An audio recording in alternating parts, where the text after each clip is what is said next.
And Ekta, we are talking about global cues not impacting our market so much, but this would be an important thing to watch out for. Yes, absolutely. And we had an indication from the Fed minutes which came out maybe a couple of days ago, indicative that maybe the pace of rate hikes is probably going to reduce. So let's see. There is the CPI data in the US on the 13th of December as well. But back home for our markets, really the momentum is continuing. We have gains across sectors. So just to give you a sense in terms of the fresh 52-week highs in today's trading session, it is Apollo Tyres as well as Seat from the entire auto ancillary space. That's because rubber prices are also at 2-year lows.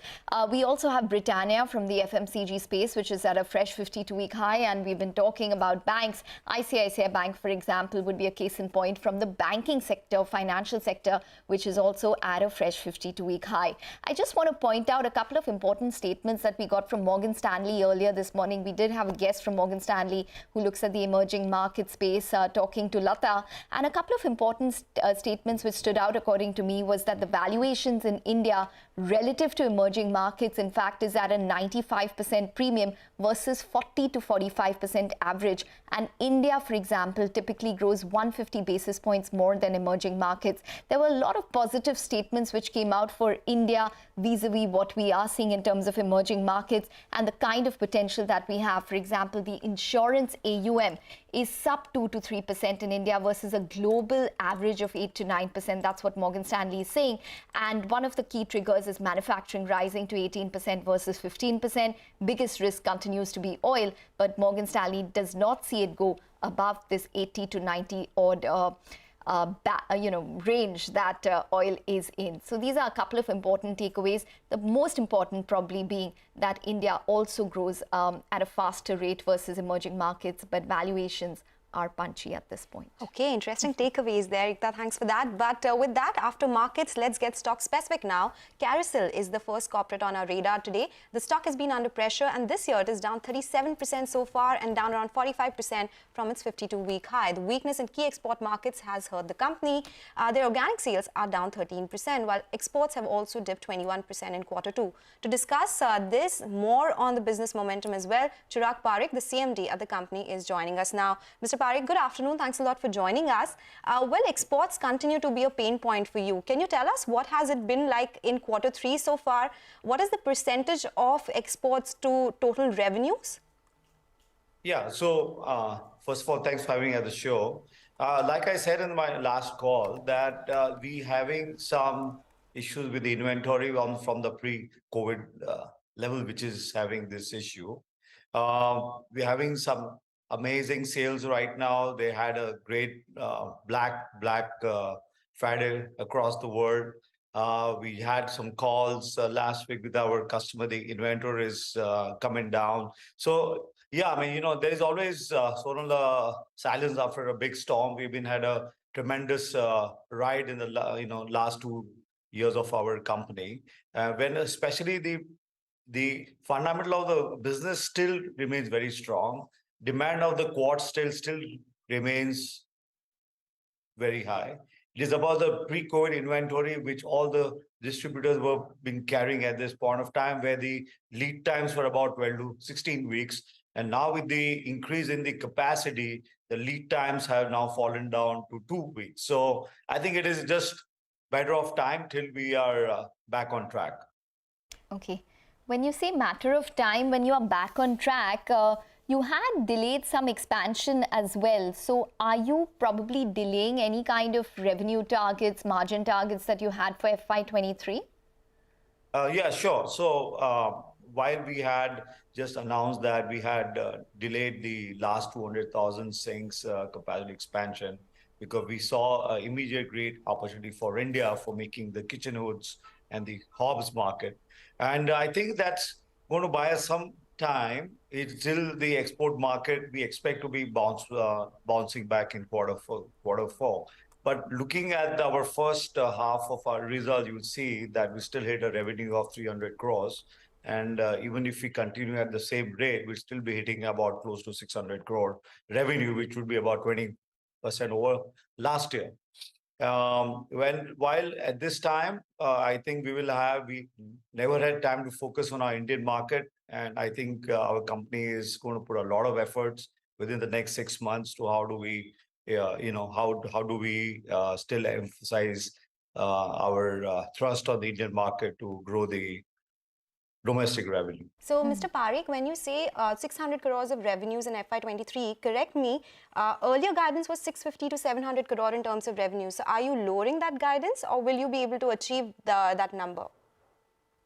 Yeah, so like I said, I think, we are in an uncertainty situation where the inflation cost is, is a rising. Feds are increasing rates. There has been also the geopolitical situation which is happening.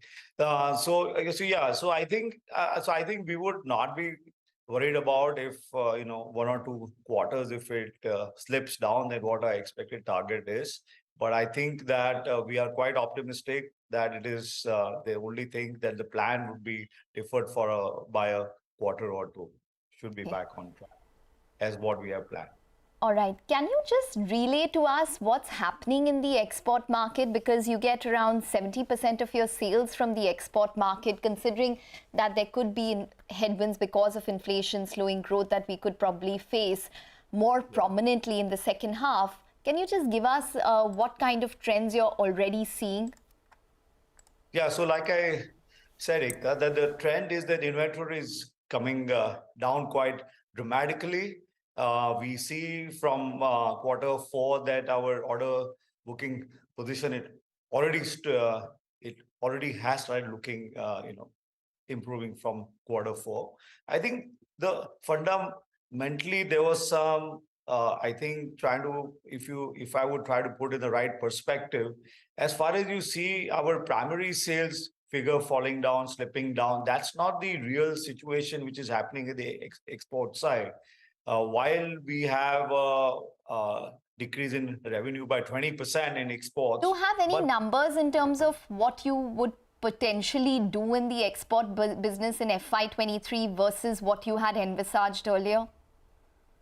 No, so I think we would be, I think from the export demand, like I said, the inventories been high. So I think we should be, based on what our expectation, we probably will have about a 15 to 20% lower revenue in the export side. Oh, okay. 15 to 20% lower revenues in the export markets.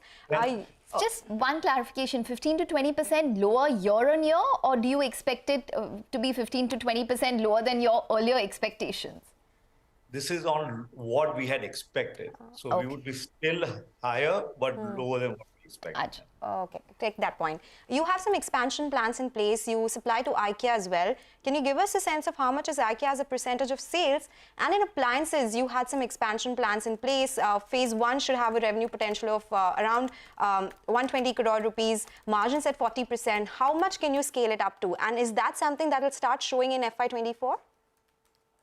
Yeah, so IKEA business still remains quite strong. We have not seen decline. IKEA is already showing us signs of what we can do further up next year. Unfortunately, I can't release the figures to you, but it is quite a substantial business what we do with IKEA, and it's been growing for us. So that's good news. The also good news is what earlier used to be China plus strategy, but now the China and EU plus strategy comes into play, and we're going to have a lot of advantage due to that. We need to understand that 3.5 million sinks are produced in Germany and Italy alone for quad sinks. And if the disruption at what is going on, we can have a great business opportunity coming in the year 20 and the FY23, 2024.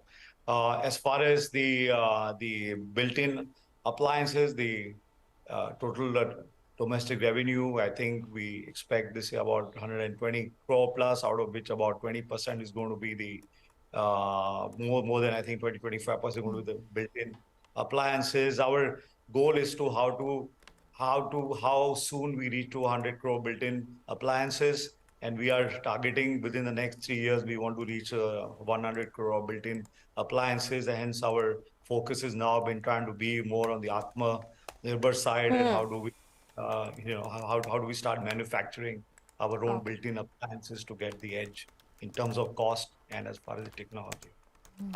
All right, Mr. Parekh, it was a pleasure speaking with you. Thank you so much for joining us, talking to us about what's happening in the export markets, domestic markets, and your expansion plans as well.